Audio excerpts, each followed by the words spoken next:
Mesdames et messieurs, chers amis de la TV, bonjour, bienvenue sur Rise, votre émission qui vous fait découvrir des personnes et des structures qui vous aident à améliorer vos aptitudes linguistiques. Donc, vous êtes à la recherche d'une structure pour apprendre une langue, vous êtes à la recherche d'une personne, d'un coach pour vous aider. Vous êtes à la recherche aussi d'une école bilingue pour vos enfants. Cette émission est bien la vôtre et bienvenue.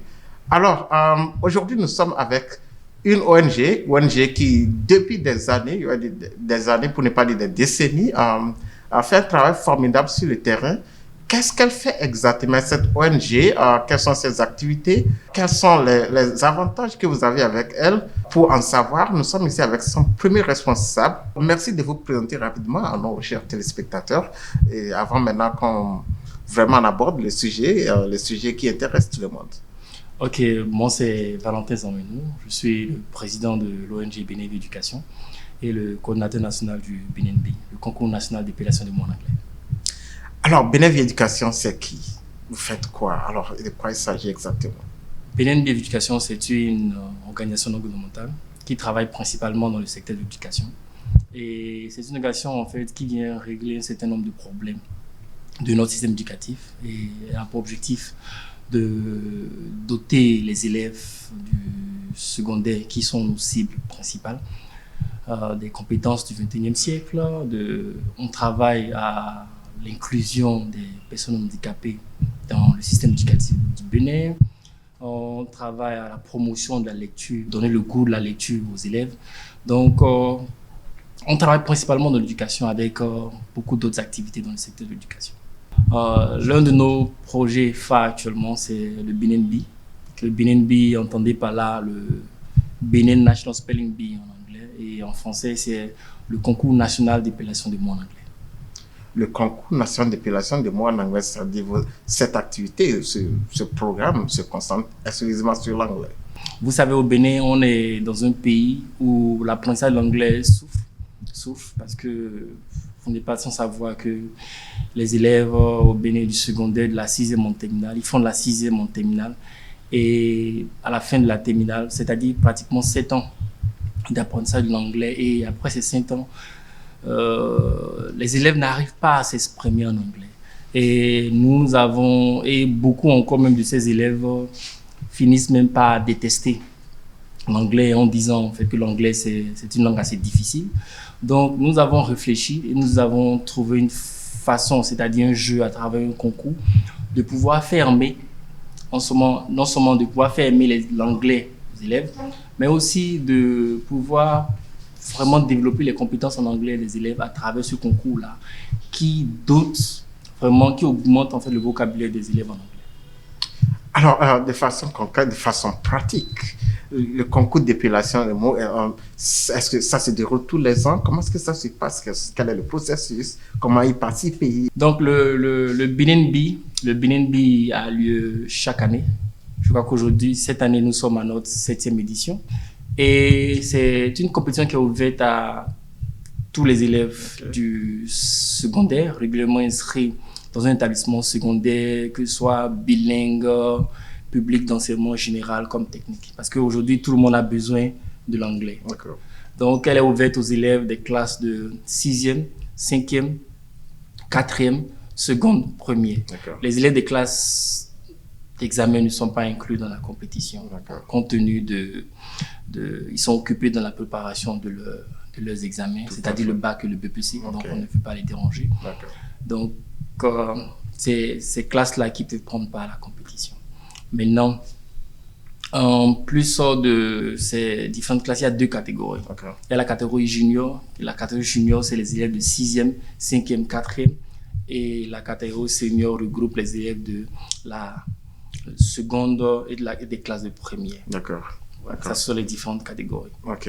Alors, comment participer? Je suis élève du premier ou bien du second. Comment est-ce que je peux participer à ce concours? Peuvent participer à cette 7e édition les élèves des départements de l'Ouémé, du Plateau, du Littoral, de l'Atlantique et du Zou.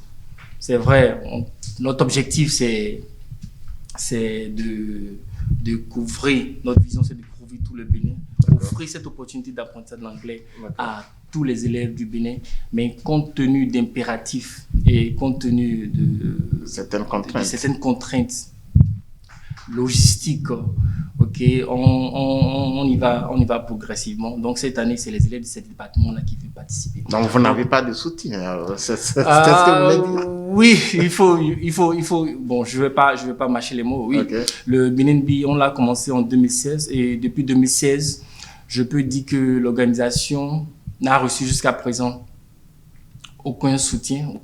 Donc, on organise la compétition avec nos propres moyens. Et il faut dire qu'on est beaucoup plus la passion. Le résultat, en fait, qu'on voit chez les élèves nous pousse à davantage trouver des moyens assez innovatifs, en fait, pour pouvoir financer la compétition. D'accord. Pour participer, les élèves, ils viennent de leur propre chef s'inscrire, bien il y a l'implication des autorités, des écoles, et des parents aussi.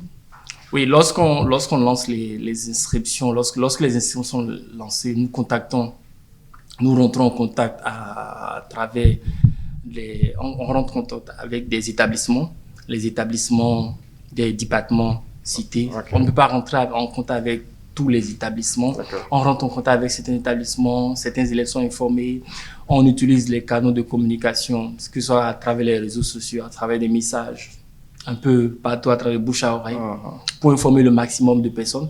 Et les parents, les établissements, ainsi que même les enseignants, ces acteurs-là du système éducatif, rentrent en contact avec nous pour faire participer les élèves, pour faire participer leurs enfants, ainsi de suite. Donc, l'inscription est au prix de 1500 francs.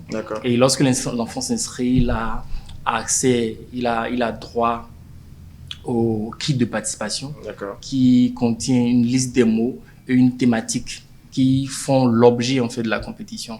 Et à travers dans le processus de la compétition, il y a assez de formations qui s'organisent. Donc, on organise des formations lors des regroupements, lors des congés de détente de Pâques. Il y a des formations, on forme les élèves en ce qui concerne la formation des mots en anglais, l'acquisition du vocabulaire en anglais. Mais ça ne s'arrête pas là. Il y a aussi des formations annexes qu'on organise sur la gestion du stress, des formations sur l'éco-citoyenneté, des formations sur le digital. Donc, la compétition, il ne s'agit pas seulement que du spelling bee, il ne s'agit pas seulement que de l'épellation des mots en anglais. Parce qu'on veut s'arranger, on veut utiliser cette compétition-là pour rassembler les élèves et vraiment les doter de compétences. Parce qu'aujourd'hui, on est dans un monde où le savoir seulement ne suffit pas. Il faut aussi avoir assez de compétences. Et nous trouvons cette compétition comme un excellent moyen de doter ces élèves-là de compétences. Donc, il y a beaucoup d'activités qui s'organisent. Donc, il y a beaucoup de choses que les enfants qui participent gagnent. Oui, bon, certainement qu'ils améliorent bien, ils acquièrent d'autres compétences. Mais en anglais, de façon concrète, est-ce que cela permet à la fin à l'enfant de parler l'anglais ou bien qu'est-ce qu'il gagne de façon linguistiquement parlant? Linguistiquement parlant, je vous assure, les résultats sont énormes. Les résultats sont énormes et très positifs, je dirais. Parce que on a eu des cas, on a eu des élèves qui ont régulièrement participé à cette compétition et je vous assure, même à partir de la classe de première, avant les classes de terminale, ces élèves-là pouvaient s'exprimer couramment en anglais. Il y a des exemples d'élèves de ce genre. Et il y a des élèves, on a eu des témoignages d'élèves qui, à travers cette compétition, ont pu sérieusement développer le vocabulaire en anglais, ce qui les a permis, par exemple, de mieux aborder des épreuves comme les épreuves de writing lors des compositions de devoirs et comme ça. Donc, il y a énormément, parce que c'est une compétition aussi, en plus du vocabulaire, c'est une compétition qui pousse les élèves à aller faire beaucoup de recherches, à aller chercher des thématiques et aussi à lire. Parce que vous savez, aujourd'hui, la lecture est assez délaissée, on délaisse beaucoup la lecture et aujourd'hui, pousser les élèves, envoyer les élèves à travers la lecture, c'est un impératif. Donc, c'est une compétition aussi qui pousse les élèves à beaucoup lire. Donc, tous ces éléments-là permettent vraiment de vraiment développer les élèves et de les épanouir. Le concours a plusieurs phases. Il y a la toute première phase, c'est la phase, on a les formations qu'on organise différents départements, dans les différentes localités qui participent à la compétition. Des formations, les premières formations qu'on organise, c'est des formations pour leur expliquer le déroulement de la compétition, pour leur montrer que... On leur montre aussi qu'à travers cette compétition, ce n'est pas une compétition seulement qui se fait seulement au Bénin, c'est une compétition internationale. Donc, il y a des règles. Donc, on explique les différentes règles de la compétition. Et après les formations, il y a la phase les élèves ont le temps de se préparer. Et maintenant, il y a la phase les compétitions départementales. Donc, dans chaque département, il est organisé des compétitions. Et à travers ces compétitions, on retient les meilleurs de chaque département. Et c'est les meilleurs de chaque département maintenant qui vont venir à la finale. Mais avant la finale, il y a encore une autre type il y a des formations encore qui se déroulent pendant les congés de Pâques. Et il y a des formations qui se déroulent. Et après ces formations, on a la grande finale. La finale maintenant qui regroupe les meilleurs spellers, les meilleurs compétiteurs des différents départements qui sont convoyés à la finale. Et c'est une finale où les élèves ont tendance à démontrer leur maîtrise du vocabulaire. Les élèves épellent des mots que moi-même en tant qu'adulte, que je n'aurais pas appelé, pas parce que je ne les connais pas, mais parce qu'ils font usage de leur mémoire. Parce qu'épeler les mots, ça semble facile, mais ça fait usage de beaucoup de compétences. Et ces élèves-là arrivent à faire ça pratiquement. C'est fascinant. C'est vraiment fascinant. D'accord. J'imagine aussi qu'il y a d'autres acteurs qui sont impliqués, les enseignants de ces élèves peut-être qui sont impliqués dans le coaching. Oui, j'en profite là pour remercier les établissements qui participent à la compétition depuis pratiquement, je dirais, 2016. Il y a beaucoup d'établissements qui participent. Je tiens par là à les remercier. Et ces enseignants aussi, parce que dans chaque établissement, il y a des enseignants qui prennent le relais, qui décident d'encadrer, et là, volontairement, qui décident d'encadrer ces enfants-là, les préparer à la compétition. Donc, c'est des acteurs clés de la compétition, parce que ce sont des enseignants qui ont compris que l'enseignement de l'anglais ne se résume pas seulement à venir dans sa classe, penser l'anglais, mais cela passe aussi par la participation à des activités extrascolaires en anglais. Donc, je tiens à saluer ces enseignants qui font un travail exceptionnel. Bon, on a déjà dit ce que les élèves gagnent, mais quels sont les acquis en tant que Bénin Vie Éducation? Quels sont les acquis de l'organisation de cette compétition depuis 2016? Depuis 2016, cette compétition a gagné en notoriété. Aujourd'hui, le Bénin Vie, c'est pratiquement l'une des plus grandes compétitions éducative au Bénin et je dirais la plus grande compétition en anglais au Bénin. Et même sur le plan international, nous avons eu aussi cette reconnaissance puisque je vous l'ai dit tantôt que c'est une compétition qui s'organise dans des pays tels que la Côte d'Ivoire avec le National Spelling Bee of Côte d'Ivoire, le Nigeria, National Spelling Bee of Côte d'Ivoire.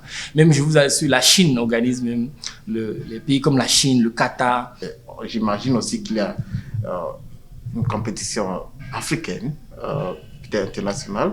Est-ce que le Bénin n'a jamais participé? Le Bénin n'a malheureusement pas encore participé. C'est notre plus grand souhait de pouvoir participer à une compétition internationale. Il y a le African Spelling Bee, entendez par là, le championnat africain de Spelling Bee qui se déroule chaque année où chaque organisation nationale envoie les meilleurs de la compétition, les 3 meilleurs juniors et les 3 meilleurs seniors pour compétir sur le plan, je dirais, africain. Et les meilleurs, en fait, de ce championnat africain auront l'opportunité maintenant d'aller compétir aux États-Unis. Qu'est-ce qui empêche le Bénin de passer? C'est forcément c'est une affaire de moyens. C'est assez difficile. D'abord, organiser la compétition, là, les moyens, c'est assez difficile de les avoir. Mais encore, envoyer les élèves à une compétition internationale comme le African Spelling Bee, cela nécessite, il faut prendre en charge, c'est pratiquement une délégation de pratiquement 8 personnes, 6 élèves et 2 encadreurs. et il faut assurer principalement le billet d'avion de cette délégation-là. Ça coûte un peu et c'est un peu là. C'est là où on a besoin beaucoup plus de soutien parce que moi, j'ai la certitude, en fait, lorsque le Bénin aura l'opportunité de participer à cette compétition-là, on va révéler le Bénin. D'accord. Parce que ces enfants-là, avec ce qu'ils nous montrent sur le terrain ici, même en face de pays anglophones, ils n'auront pas de difficulté, en fait, à pouvoir s'illustrer comme ça. Donc, c'est beaucoup plus une affaire de moyens. Et j'en profite pour lancer un appel à ces organisations-là qui vraiment croient au potentiel, aux potentialités des enfants, qui veulent développer les potentialités des enfants, de vraiment venir soutenir ces enfants-là et donner cette opportunité d'aller représenter son pays à l'international. J'imagine l'impact que ces élèves-là, ces adolescents pratiquement âgés de 11 ans, 9 ans, 12 ans, 15 ans, lorsqu'ils iront sur le plan international représenter leur pays, l'impact que ça aura non seulement sur eux, et encore par ricochet sur leurs amis, sera énorme en fait. Donc je lance un appel à ces organisations, on a besoin de leur soutien. Vous-même, permettez-moi de revenir sur vous-même. Vous êtes ancien bénéficiaire boursier d'un programme d'échange qu'on appelle YALI, dont vous avez beaucoup voyagé, notamment aux États-Unis et dans beaucoup de pays africains. L'importance de l'anglais, vous l'avez vécu, vous le vivez au quotidien. N'est-ce pas une compétition comme ça, n'est-ce pas une opportunité aux enfants vraiment de s'améliorer pour pouvoir bénéficier de ces genres de programmes de bourse ou d'autres choses? Oui, comme vous le dites, j'ai eu à bénéficier de ce programme extraordinaire du département d'État américain, le Mandela Washington Fellowship, où j'ai eu l'opportunité d'aller aux États-Unis. Et souvent, on a tendance à dire que l'anglais, c'est une langue importante. Bon, on ne va pas rappeler aujourd'hui l'importance de l'anglais, mais lors de mon séjour aux États-Unis, c'est à ce moment-là que j'ai vraiment vu en fait la nécessité, en fait, l'importance de pouvoir s'exprimer en anglais. Aux États-Unis, j'ai rencontré des organisations, des programmes où on demandait même où sont les francophones. On demandait où sont les francophones. Parce que la majorité des participants de certains des programmes, c'était beaucoup plus des jeunes de pays anglophones, tels que le Nigeria, le Ghana, la Tanzanie, l'Afrique du Sud. Donc, c'est des programmes où la nécessité, en fait, c'est l'un des éléments clés de ces programmes, il faut pouvoir s'exprimer en anglais. D'accord. Et beaucoup de francophones ne participent pas à ces programmes sur le plan international parce qu'ils ne parlent pas l'anglais. Et c'est le cas de beaucoup de Béninois, malheureusement. Et c'est ce que nous, on souhaite corriger. On sait que le Béninois est pétri de talent. Le Béninois est pétri de talent et on n'a aucun doute que lorsque chaque fois que le Béninois aura allé à l'international pour un programme, il aura à s'illustrer. Mais pour ça, il faut que le Béninois puisse parler l'anglais. Et c'est notre objectif et on y travaille. On y travaille, donc il faut préparer les enfants plus tôt et les enfants pour qu'ils puissent grandir avec la langue. C'est pas après avoir obtenu une licence ou le master, il faut commencer à courir après la langue anglaise. Vraiment, c'est un travail formidable que vous faites. Merci. Je pense que toute la nation maintenant doit être reconnaissante. Donc, pour l'édition de la 7e édition, est-ce que les inscriptions sont déjà clôturées? Actuellement, les inscriptions sont en cours. Il y a le lien qui va peut-être s'afficher à l'écran. C'est le lien pour s'inscrire à la compétition. Lorsque vous êtes des départements précités, vous pouvez aller cliquer sur le lien et suivre les instructions en fait pour vous inscrire. Et j'aimerais, on n'est pas à la fin, mais c'est vrai qu'on n'a pas assez de soutien, mais il y a quand même des organisations qui vont se marrer, nous soutiennent. Et même pour cette édition 2023-2024, on avait lancé un appel on avait contacté certaines organisations qui ont décidé de nous accompagner. Et j'aimerais profiter de cette opportunité pour vraiment les remercier. Bien sûr. Il y a d'abord LebTV, et je crois que LebTV est un média de le monde des langues qui devient incontournable au Bénin. Et je tiens à remercier LebTV pour leur accompagnement, beaucoup plus médiatique. Et il y a le American Corner de Porto Novo, qui est cette annexe-là de la bibliothèque Kennedy de l'ambassade des États-Unis à Porto Novo. Et à travers l'American Corner, la mairie de Porto Novo, je tiens vraiment à remercier cette organisation qui fait beaucoup plus à Porto Novo, qui nous assiste sur le plan logistique pour lorsqu'on a des activités à mener. Je tiens aussi à saluer la bibliothèque Bénin Excellence de Calavi, qui, pour cette année, même lors des éditions passées, était en fait le centre névralgique de la compétition au niveau de la commune de Calavi, pratiquement le département de l'Atlantique. Donc, c'est une bibliothèque qui fait beaucoup dans l'éducation et qui vient en aide au Bénin. Donc, je tiens à saluer ces organisations-là et on est prêt à accueillir d'autres organisations. Non, c'est un appel que vous lancez. Ah oui, un appel que je lance. Alors. Parce que l'éducation, c'est l'affaire de tout le monde. Évidemment. Non, en plus du lien, est-ce qu'il y a un numéro qu'on peut contacter directement par WhatsApp ou bien par appel? Oui, par WhatsApp, vous pouvez contacter le 96 14 21 02. De toute façon, c'est affiché à l'écran. C'est affiché à l'écran. Vous pouvez noter le numéro et les contacter directement. Alors, votre mot de la fin? Ok, je tiens à lancer un appel auprès des établissements. Les établissements, c'est une opportunité en fait de faire vivre l'anglais à vos élèves. Donc, n'hésitez pas à nous contacter pour faire participer vos élèves. On a un appel aussi à lancer aux professeurs, quelle que soit la langue. On est souvent surpris même d'être contacté par les professeurs de langue française, d'histoire qui aimeraient faire participer leurs élèves dans une compétition en anglais. C'est parce qu'ils ont compris en fait l'importance de cette langue-là. Donc les professeurs, que ce soit les professeurs de langue comme c'est les professeurs des autres matières, vous souhaitez faire participer vos élèves à cette compétition, n'hésitez pas à nous contacter. Et aussi les parents. Il y a beaucoup de parents qui souhaitent faire parler l'anglais à leurs enfants. Je tiens à les rassurer que l'enfant ne parlera pas l'anglais juste en restant cloîtré dans une salle de classe uniquement. Ça c'est important, mais il faut aussi faire participer l'enfant à d'autres activités où il aura à apprendre beaucoup. Et le BNB, c'est cette compétition-là qui permettra à vos enfants de pouvoir améliorer sérieusement son anglais. Donc, je vous invite à nous contacter pour pouvoir faire participer vos enfants à cette compétition. Alors, Monsieur Zamenou, merci d'être passé. Mesdames et messieurs, BNB, c'est une aubaine non seulement pour améliorer l'anglais de vos enfants, mais aussi c'est pour vraiment les faire grandir en termes de leadership, en termes de confiance en soi, en termes de l'art oratoire aussi. C'est des compétences qui se paient à coups de millions sous d'autres cieux, et là, ils l'ont gratuitement.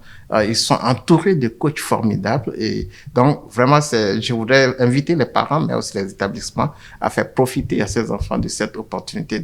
Et aussi, pourquoi pas, à la clé aussi, la possibilité pour eux, si Bénin Éducation arrive à avoir un soutien, la possibilité pour eux de pouvoir voyager, de participer à la compétition africaine, au championnat africain. Donc, vraiment, c'est une opportunité. Je vous invite à les contacter si vous êtes intéressés. Merci de nous avoir suivis et à la prochaine.